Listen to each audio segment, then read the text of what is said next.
ကျွန်တော်မန္တလေးထိုးမုတ်တွေကျွန်တော်လုံးဝယူမရောင်းတော့ပါဘူးပေါ့နော်ကျွန်တော်ဒီမှာထိုးမုတ်လလာမေးတဲ့လူတွေကိုကျွန်တော်ဒါပြန်ပြောရခြင်းဖြစ်ပါတယ်။ဘာပြောလို့လဲဆိုတော့ကျွန်တော်ဒီထိုးမုတ်ကုမ္ပဏီပိုင်ရှင်ကနေပြီးတော့ဒါကျွန်တော်ကိုလာရောက်ပြောဆိုသွားတဲ့အတွက်ကိုကျွန်တော်လုံးဝယူမရောင်းတော့ပါဘူးနော်။ဘာဖြစ်တာလဲဆိုတော့ဟိုတစ်ခါကကျွန်တော်ထိုးမုတ်တွေယူရောင်းတဲ့အခါမှာကျွန်တော်စီကထိုးမုတ်တွေဗျာအိမ်အောင်ငွေချင်းနဲ့ကျွန်တော်ပေးလိုက်ပြီးတော့မယူတဲ့အခါကျတော့အများကြီးပဲပြန်ရောက်လာတယ်။ဖာ50လောက်ရှိတယ်ပေါ့နော်အခါကျတော့ကျွန်တော်ပစ္စည်းတွေဗျာထိုးမုတ်ဆိုတဲ့အမျိုးကရက်ကြကြီးမခံဘူးလေ10ရက်လောက်ပဲခံတယ်စီကြီးကြော်သိန်းနန်လာတဲ့မှုတွေတက်လာတဲ့ခါကျတော့ကျွန်တော်သူများပြန်ရောင်းလို့မရကျွန်တော်စိတ်ဆိုးပြီးတော့ထိုးမုတ်တွေကိုကျွန်တော်ပြောမှဆိုလို့ရှိရင်ထိုးပစ္စည်းပေါ်ကိုကျွန်တော်တက်ခုံတော့ပေါ့နော်အဲ့ဒီနေရာမှာကျွန်တော်စိတ်ထဲမှာကျွန်တော်အဲ့ဒီထိုးမုတ်ယူအောင်တာတစ်နှစ်ကြော်ပြီဗျာကျွန်တော်စိတ်ထဲမှာဘာမှတော့မရှိကျွန်တော်ပစ္စည်းတွေဆုံးရှုံးသွားတဲ့အတွက်ကျွန်တော်ကဒီလိုမျိုးလှုပ်လို့ရှိလို့ရှိရင်တို့တွေဒီဗီဒီယိုကြည့်ပြီးလို့ရှိရင်ကိုချင်းစာစိတ်ရှိပြီးတော့နောက်ဆိုလို့ရှိရင်ပစ္စည်းတွေမှာပြီးတော့ပြန်ယူရအောင်ကျွန်တော်အဲ့ဒီဗီဒီယိုလေးတွေဒီပစ္စည်းခရုံးမမဟုတ်ပါဘူးเนาะတခြားပစ္စည်းတွေလည်းကျွန်တော်အဲ့လိုကင်ပေါက်တာတွေကင်ပြက်တာတွေကျွန်တော်ငပိတွေငချောက်တွေအဲ့လိုမျိုးကျွန်တော်ခဏတင်နေကြပါပဲကျွန်တော်မှတော့ဘာရည်ရွယ်မှမရှိပါဘူးပေါ့เนาะအဲ့ဒါကိုဒီထိုးမုတ်ကုမ္ပဏီပိုင်ရှင်ကနေပြီးတော့တို့ပစ္စည်းကိုအဲ့လိုလုပ်တယ်ပေါ့เนาะအဲ့လိုမလုပ်ပါနဲ့ဆိုပြီးတော့လာပြောတဲ့အတွက်ကိုကျွန်တော်ဒါယူမရောင်းတော့တာဖြစ်ပါတယ်အဲ့ဒီမန္တလေးထိုးမုတ်ကိုကျွန်တော်ပြီးခဲ့တဲ့နှစ်တစ်နှစ်ကျော်လောက်ရှိပြီပေါ့เนาะ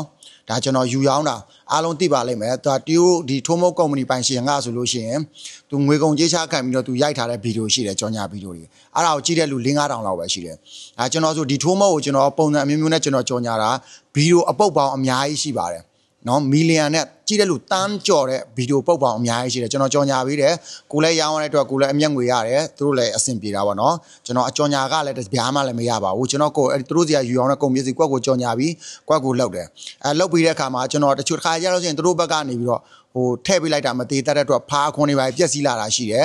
တစ်ခါကြလို့ရှိရင်ထိုးမောရဲ့အိတ်ထဲမှာကျွန်တော်တို့ဒီအုံးကြော်တွေမပါတာရှိတယ်နော်အုံးကြော်တုတ်တွေမပါလာတာရှိတယ်အခါကြာလို့ချင်း customer တွေကကျွန်တော်တို့လည်းပြောလို့ချင်းကျွန်တော်တို့ကဖြည့်ရှင်းရတယ်သူတို့လုံးလို့မပါလာတာဘာလာကြတော့ကျွန်တော် line ပေါ်တက်ပြီးတော့တခါမှမပြေဘူးဘာဖြစ်လို့လဲဆိုတော့စီးပွားရေးလုပ်တဲ့လူချင်းကျွန်တော်တို့ကိုချင်းစာလို့အဲ့လိုဖားတွေပါပြေးရလို့ချင်းလည်းသူတို့နဲ့သွားပြီးတော့ညှိနှိုင်းနေပေါ့နော်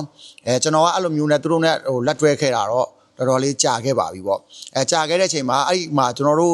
အဲ့ဒီဗီဒီယိုလည်းရှိပါသေးတယ်ကျွန်တော်အဲ့ဒီထိုးမုတ်ဘော်ကိုကျွန်တော်ပြောမှဆိုလို့ရှိရင်ကျွန်တော်ပစ္စည်းပေါ့ဗျာကျွန်တော်ကိုယ်ပိုင်ဝယ်ထားတဲ့ပစ္စည်းကျွန်တော်ပစ္စည်းဆုံးရှုံးသွားလို့ကျွန်တော်အဲ့ဒီပစ္စည်းကိုလွန်ပြပေါက်တော့မှသူတို့ကိုတခွန်းမှလည်းဘာမှမပြောတော့ဒီချက်မင်းထိုးမုတ်နာမည်တွေပါလေကျွန်တော်မပြောဘဲနဲ့ကိုပစ္စည်းဆုံးရှုံးသွားတဲ့အတွက်ဒေါသရောက်ကိုဒါလောက်တယ်လောက်ပြီးတော့နောက်သူများဟိုဝယ်ပြီးလို့ရှိရင်ယူရအောင်လို့ကျွန်တော်လောက်တဲ့အပေါ်မှာအဲ့ချက်မင်းကုမ္ပဏီပိုင်ရှင်ကိုယ်တိုင်ကျွန်တော်လက်ပြောတဲ့အတွက်ကျွန်တော်စိတ်ထဲမှာတိတ်ပြီးတော့ဘဝင်မကြပါဘူးပေါ့နော်အဲ့ဒါကြောင့်မလို့ကျွန်တော်အစင်မပြေတဲ့အတွက်ကျွန်တော်မရောင်းတော့တာဖြစ်ပါတယ်ကျွန်တော်စီမှာထိုးမုတ်ဘယ်တော့မှမမေးပါနဲ့ကျွန်တော်မရောင်းတော့ပါဘူးပေါ့နော်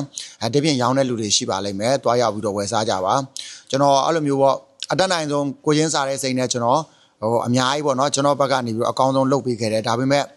ဒီဥစ္စာလေးမှာသူတို့ကဖြည့်မတွေးနိုင်မယ်နဲ့သူတို့ရဲ့ကုမ္ပဏီကိုပြောမစို့ထိုးမုတ်လုပ်တဲ့ကုမ္ပဏီကိုလည်းကျွန်တော်ဘာမှသွားပြီးတော့ဟိုမကောင်းတာလည်းကျွန်တော်တခုမှပြောတာမဟုတ်ဘူးဒီဝယ်တဲ့ customer တွေမယူလို့ပြန်ရောက်လာတော့ကျွန်တော်ပစ္စည်းဆုံးရှုံးတဲ့အတွက်ကိုကျွန်တော်အဲ့ဒါကို